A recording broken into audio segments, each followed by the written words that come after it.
Hujan turun dan waktu kembali berbisik, membawa nama yang lama terkubur sunyi.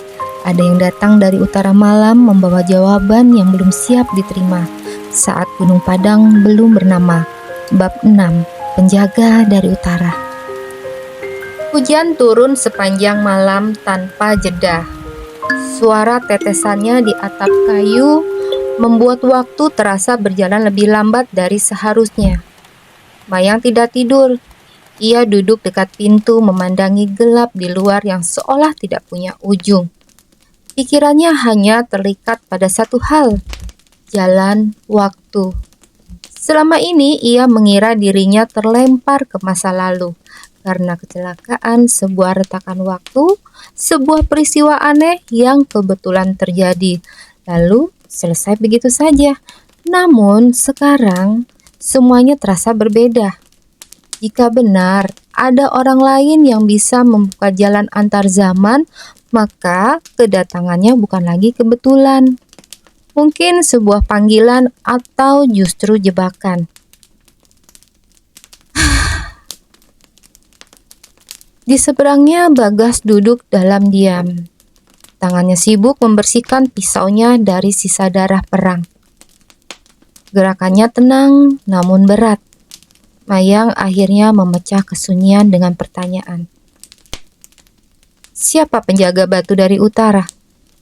Bagas tidak langsung menjawab.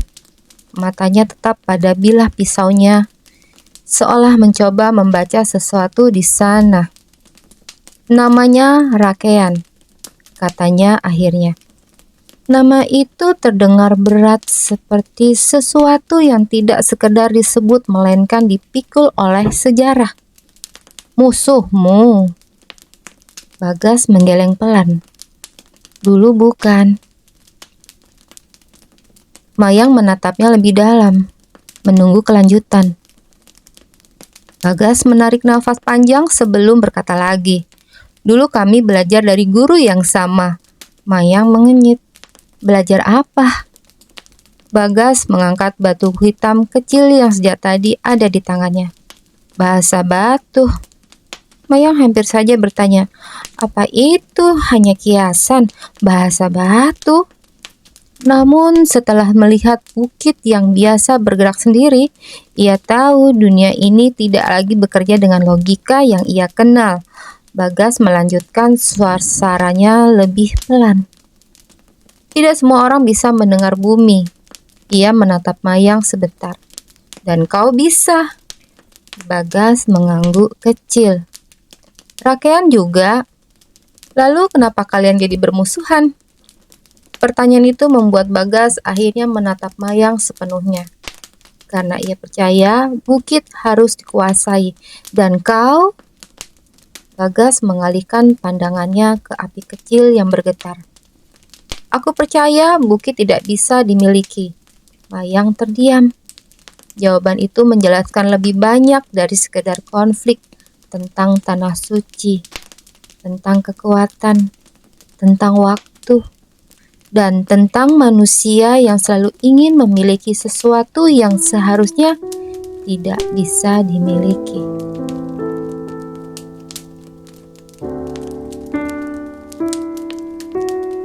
Menjelang pagi, perempuan tua datang kembali. Di tangannya sebuah mangkuk tanah berisi air hitam pekat. Aromanya samar seperti hujan yang bercampur dengan tanah basah. Minum, katanya singkat. Mayang menatap cairan itu ragu. Apa ini? Air akar batu. Bagas mengangguk kecil dari kejauhan. Akan membantu tubuhmu, katanya. Dengan perlahan, Mayang meminumnya. Rasanya pahit, sangat pahit. Bahkan hampir membuat refleks menolak. Namun beberapa saat kemudian sesuatu berubah. Kepalanya terasa ringan dan luka di lengannya tidak lagi sepanas tadi malam. Perempuan tua itu duduk di depannya, memperhatikan lama. Kau mulai ingat? Mayang mengenyit. Ingat apa?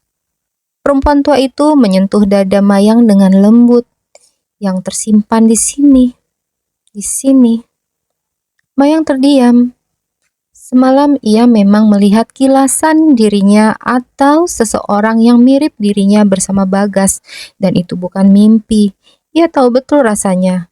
Itu ingatan. Namun, bagaimana mungkin? Siapa aku sebenarnya?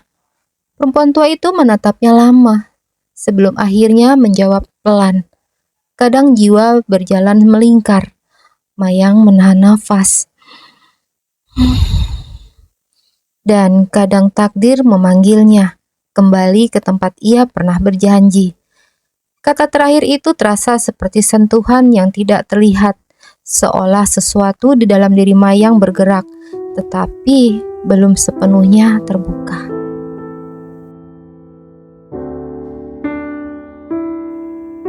Siang harinya, Bagas membawa Mayang ke sungai di belakang desa.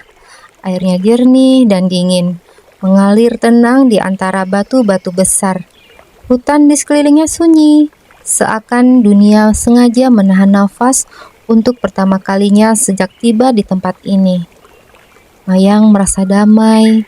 Bagas mencuci darah di tangannya, sementara Mayang duduk di atas batu besar memperhatikannya. "Apa kau selalu setenang ini?" kata Mayang. Bagas tersenyum tipis. Senyum pertama yang benar-benar dilihat Mayang, dan tanpa ia sadari dadanya bergetar pelan. "Tidak," jawab Bagas singkat. Mayang tertawa kecil. Sulit dipercaya. Bagas menatap aliran air sebelum berkata pelan, "Sejak kecil aku menunggu seseorang." Mayang mendegang. Bagas melanjutkan tanpa menoleh. "Aku tidak tahu wajahnya, hanya rasa." Kalimat itu menghantam Mayang dengan cara yang sulit dijelaskan. "Sebab itu sama. Aku juga," kata Mayang dalam hati. Persis sama dengan dirinya. Selama ini ia merasa selalu menunggu sesuatu atau seseorang. Dan sekarang, tanya Mayang akhirnya. Bagas menoleh menatapnya langsung. "Sekarang aku tahu siapa." Sunyi jatuh di antara mereka. Mayang tidak menjawab, bukan karena tidak tahu, tetapi karena sesuatu di dalam dirinya terlalu cepat, terlalu dalam untuk diucapkan. Tiba-tiba angin berhenti bertiup. Hutan menjadi sunyi total. Bagas langsung berdiri. Wajahnya berubah tegang. "Apa?" Matanya menyapu pepohonan. "Mereka datang."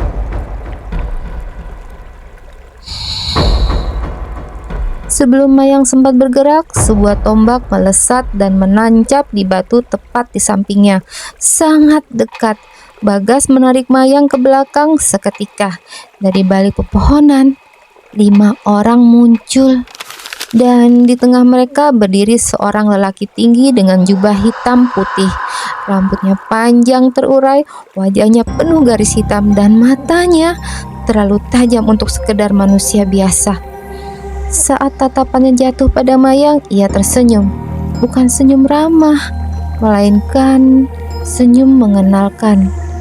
"Rakean, penjaga batu dari utara." "Akhirnya," katanya pelan. Suara itu membuat tubuh Mayang dingin seketika. Ia pernah mendengarnya di bukit sebelum ia terlempar ke masa ini. Bagas berdiri depan Mayang. "Pergi," katanya tegas.